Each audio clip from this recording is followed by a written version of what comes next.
Hi, it's Erin from the Witch of Saturn. I'm here to bring you my November roundup. So the first thing that we need to talk about is this right here. So back in the beginning of November, Jay had texted me a link to this nail polish and she was like, I think all she said was, "Do you need this?" And let me tell you that in the moment, in real time, I knew that I was being offered a gateway drug. And I took it, hook, line, and sinker. I was like, do I need this polish? So I used to get my nails done all the time before I had kids, and it's just something that like fell off, and I never really got into doing them myself. But I'm really excited to have my nails painted again, and this is like the second manicure that I gave myself. The first one, there was a big improvement from the first to the second. I'm getting the hang of it, and Jay said that she's going to make me a video on how to do a manicure, so I'm excited about that.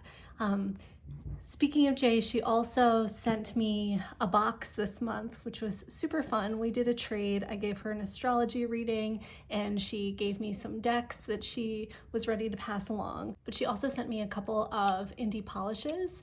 So these two by Death Valley, these pretty reds. This was the first one that I used.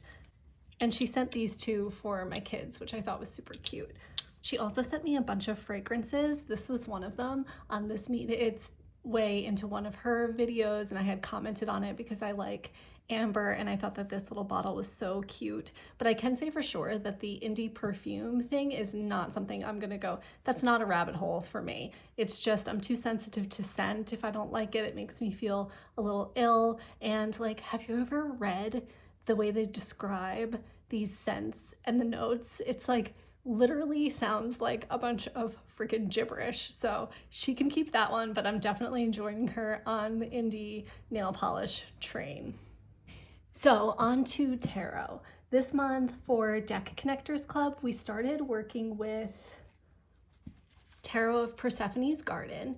I really love this deck. I'd already been using it in my Persephone work, which we'll touch base about in a little bit. This is also one of the decks that I edged. I found this color marker. I brought the deck to my friend Jamie's house and matched it there because she's got just like a bunch of, she's got all the markers. And so Jay and I both bought this marker. It's this Copic R89 dark red. So if anybody needs to edge this Chthonian version of Tarot of Persephone's Garden, this matches really well and was a joy to edge with. So the Persephone work that I have been doing changed a little bit this month. It was a definitely interesting experience. I was just really called to kind of investigate this, the theme of an underworld journey, and I ended up doing that through the use of these 4 decks. So I would use Folkloric Forest to represent Persephone in her maiden form in the forest, and then Tarot of Persephone's Garden for the descent into the underworld, Lacrimosa for the underworld journey itself, and then I ended up adding on Tarot of the Huntress at the end for Persephone's return back from the underworld to the land of the living. And I really like the way that these decks read together. I just think that they're so beautiful. They go really well with each other.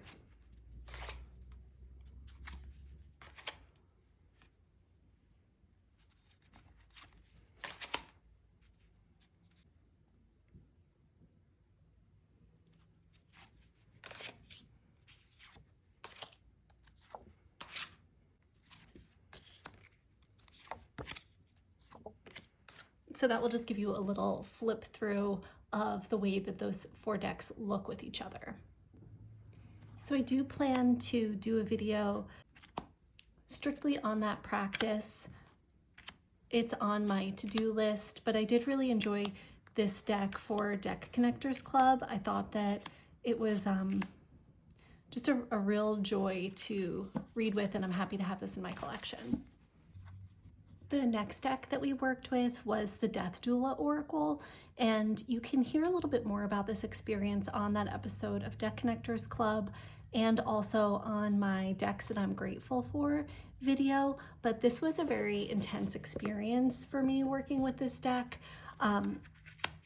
I, in the end, am very grateful for it, but in the process of it, it really brought up a lot of things that were unprocessed within me and brought them to light. And Jay had a really impactful insight about that Persephone work that I was just discussing, kind of leading me to this. It was almost like that was the preparation for me to then kind of really go deep down and to do this work with Death Doula and to excavate some of the traumas and pain within myself that was ready to come to the surface and be brought to light and healed. The next deck that we worked with was Little Bird Tarot by Shanna D, and this was a breath of fresh air after the week with Death Doula. This deck is definitely my tarot equivalent to the Great British Baking Show. It's just so calm and peaceful and lovely, and I really enjoyed reading with this and using Shanna's guidebook. It's just, to me, top tier and is a great, it's just something different in tarot. I really enjoy that this is like, how can we take these images of birds from Audubon and translate them to the tarot? And the way that she wrote the guidebook is really like a field guide, and I just really enjoy this different take on the tarot. After Little Bird, we worked with the Narrative Alchemy Tarot by Krissie Bentley, and this deck is just another really unique deck that I really enjoy working with. This is one of the decks that I edged. I edged it in this yellow glittery paint marker. And as you can see, I've separated it out into its chakra colors because right now I'm playing around with using this more as a chakra deck with Reiki and my energy archaeology oracle. So hopefully I'll have some more insight into that next month. But I like this deck because it has the chakra color associations to each card that Krissie intuited, and it also has this keyword that she wrote. This is her handwriting, and then the tarot card is just marked down in the corner. So it really allows for you to use this in a way that's like you take in the word and the color first and then move to the tarot second. And I really enjoy this on a bunch of different levels. This is another one where the guidebook is just fantastic. I love that it's written in her handwriting, has the keyword, the chakra it's associated with, the tarot card, and then kind of like her experience with the card and insight that's just very grounded and practical and insightful in an everyday kind of way that you live your life, and kind of like a daily mundane philosophy around the card interpretations. For my week ahead pairings, I used, for the first 2 weeks, I used this pairing, which is Tarot by the Neon Light and Cosmic Butcher's Walk Through the Eternal Gardens. It's an Oracle and Lenormand. I think that these pair really nicely together, and they just really brought me a lot of joy to use for my daily card readings. I love the bold symbolism of the neon interpretations of the tarot. And I really enjoy the artwork on the black background and the keywords on the oracle.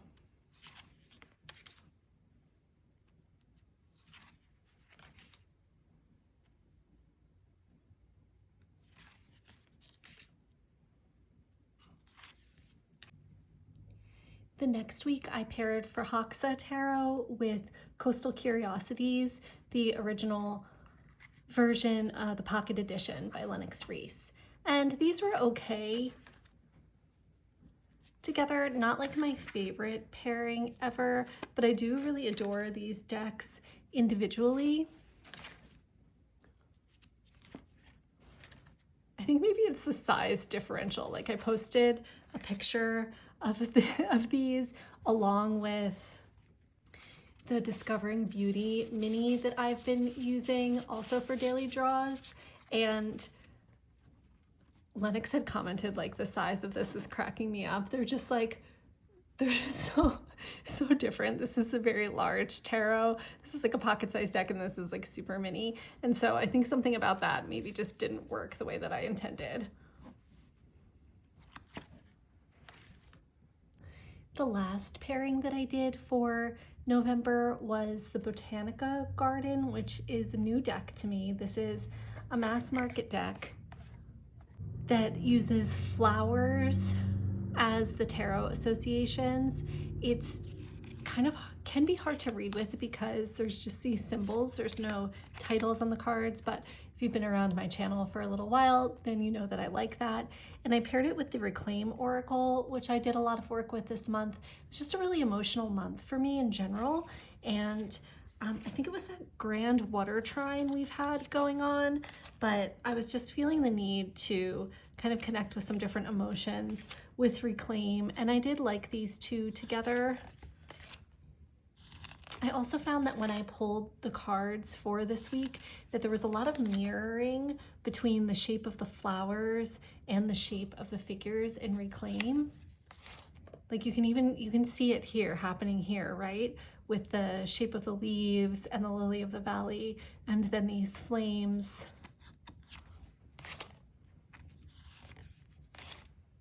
I can even kind of see the same shape there. So I really liked that about these two. I just really think that there's something to that just seems to work really well. Like even this with the thorns and then the hole in the chest. Right? Do you see it? Am I crazy? It's there, I swear. Like even this with the little pod and then the person. Come on. It's great. I was a little concerned about this deck because of the mass market cardstock quality. It's not terrible, but this deck deserves better. And this box is a next level of hell to open. Like I'm just constantly, I can't even shut it all the way because I'm afraid it will never open again.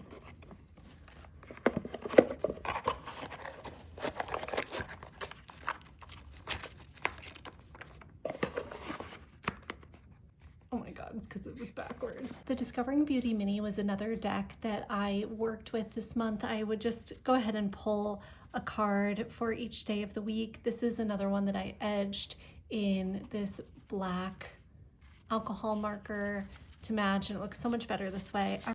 This is one of the only mini decks that I own that I actually really like. I like the way it shuffles.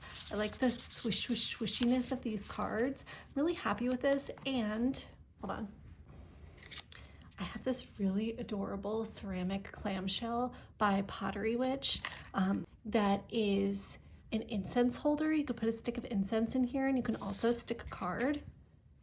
And this just looks so, God, it's like they're just meant to be together.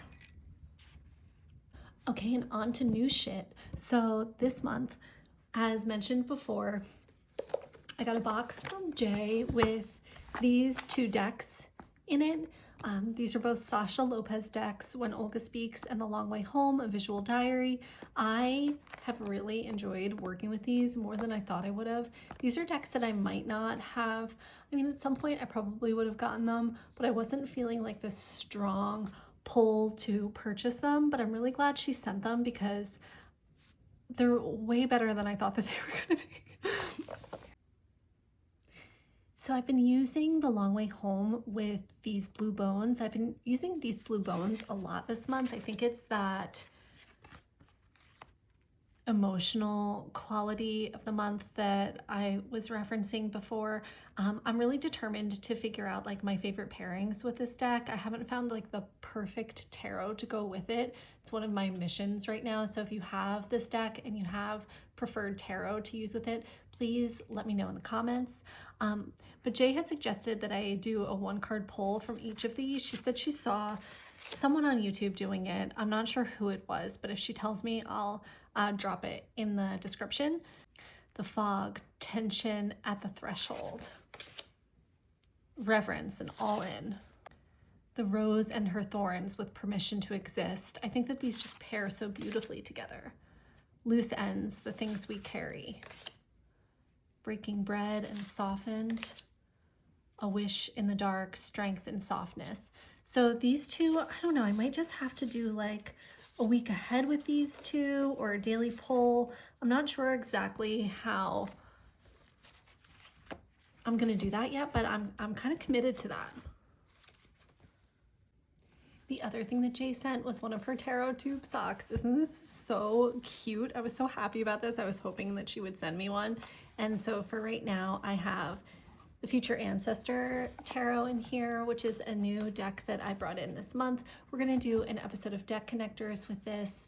It was a little rough go at first because I purchased this, someone else edged it, and I'm not like super happy with the way that it came out. I'm gonna have to get the same marker and touch it up. I did a reading on Thanksgiving with Future Ancestor and When Olga Speaks, and I really enjoyed them together, which, you know, at first glance you may not think that they would go so well, but I don't know, I just really liked the way that they communicated and the softness of Future Ancestor with more of the bold kind of linear images in Olga.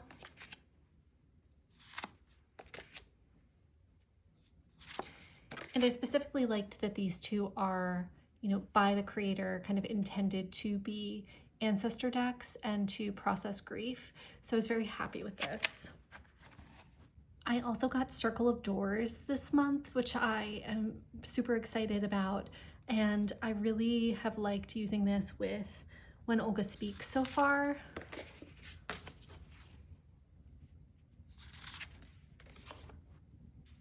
I think that they just look great together.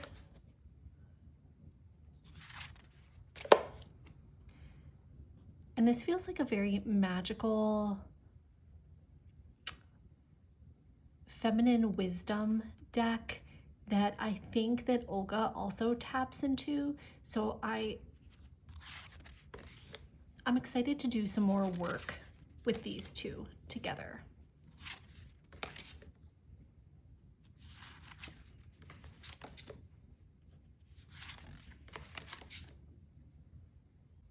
Some other standout pairings for me this month was Poesis with Narrative Alchemy. Blockage, focus, celebrate observation, desire, abandon, heal, alchemy. I think that these just worked so well together.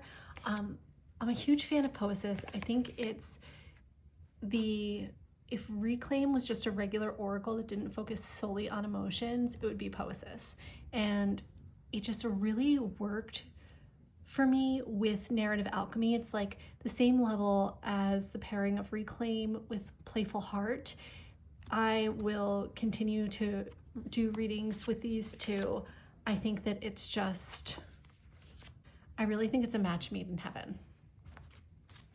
If you have these decks, please try this combination and let me know what you think, especially with the book of poetry that comes with Poesis and the guidebook that Krissie wrote for this deck.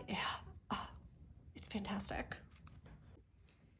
Another standout pairing for me this month was Little Bird Tarot with Coastal Curiosities, the Naturalist Edition. These look so good together. Oh my gosh, I just love everything about them.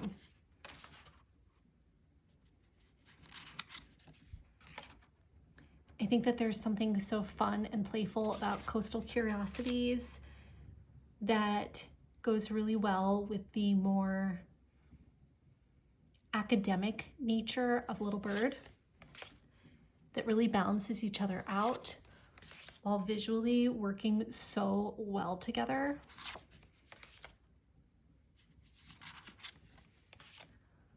To me, these are just like a must if you have Little Bird.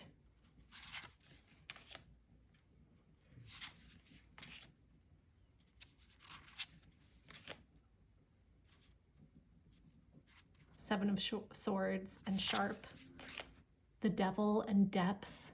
Oh, I love that. I love this Devil card.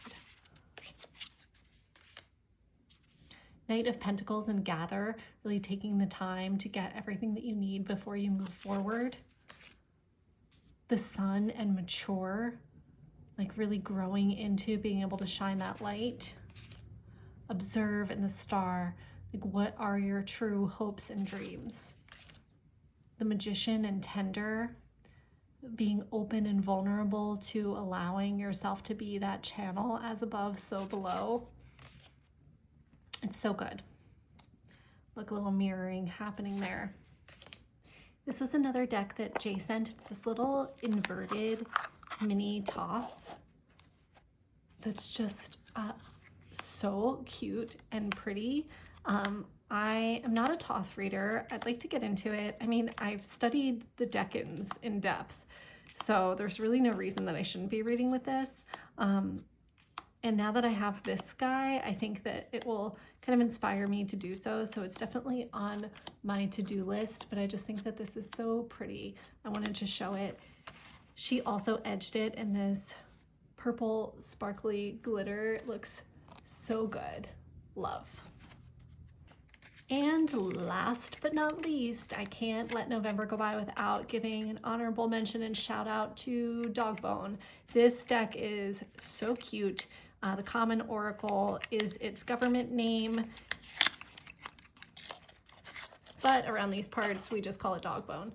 So look at these backs, so cute. Do you see what, like, I don't know that I spiraled. I think saying that I spiraled might be a little harsh. However, I was concerned because I really wanted these backs and I did not want these backs. I was still committed to buy it, even if it had these backs. So that's how much I like Lennox deck. But this guy is great. It's just, you know, little type font, single word, keyword. There's a bunch of different ways that you can use this, but you get the idea. There's a lot of, Jay made a good video about this, about the different ways that you can use this, as did Lennox, but it's just a good overall, all around, great little deck to have in your collection. Like, throw yourself a Dogbone and pick it up. Okay, that's it for November, y'all. I think I covered mostly everything that I wanted to. There was a couple other decks that I brought in that, you know, you'll see if you follow me on Instagram. So thank you so much for watching. Please like and subscribe and do all of the things. You can find me on Instagram at The Witch of Saturn, and I hope you have a great day. I'll see you next time. I knew I was forgetting something. So this was a spur of the moment purchase. I saw that MJ Cullinane had her Tales from Tomorrow Lenormand back in stock, which has been on my list of like buy immediately no matter what category, like no matter what your bank account says, you're buying this deck. And I saw that she had a couple copies of this oracle called Unquiet, and I wasn't sure what it was about. I tried to do some research on it. There wasn't a whole lot out there, but in looking, and there's only like 24 cards in the deck. Not super crazy about the card stock, but the keywords on this are like something that I have been wanting and looking for in a deck for a while. Historical conditioning, buried shame, the good girl curse, tallest poppy, unfolding, learned erasure, roles unchosen, the caretaker's trap, gaslit, becoming wild, we don't cry here, silence, compliance, nice girl armor, tongue of fire, speaking up, unseen inheritance, grace, the doormat, the great protector, being enough, severing, bound by guilt, the unnamed, the sacred no. And so when I read those, I was like, oh, what is this about? And then I saw this one video, I'll link it below. Well, I'm so grateful that she did this video because she went through the guidebook, and this is what really sold me. The guidebook has a picture of the card, the title, the realm, the plant, the symbol on it, goes through a description of the card, gives you some space to take notes and to use it like a workbook. So she goes through the different realms here and gives a really good description of why she wrote the deck, why she made the deck, how to use it. Do this in case you want to pause. And so then it's just like this really empowering and inspiring messages. And then she also gives you a spread to do with the Oracle that you could do with any tarot deck. And I was like, this is brilliant that the Oracle then gives you, creates the structure for the spread, and the questions, the prompts correlate directly to the Oracle. So I'm just really, really excited to work with this. It's like a very, it's pretty deep to do. It's not like you're going to be doing this as a daily draw. It's almost like I could see doing this like 1 card a week, 1 card a month type of thing. But I think that this is like very special and underrated. And so I'm happy to have brought this in, and I'm excited to do some work with it.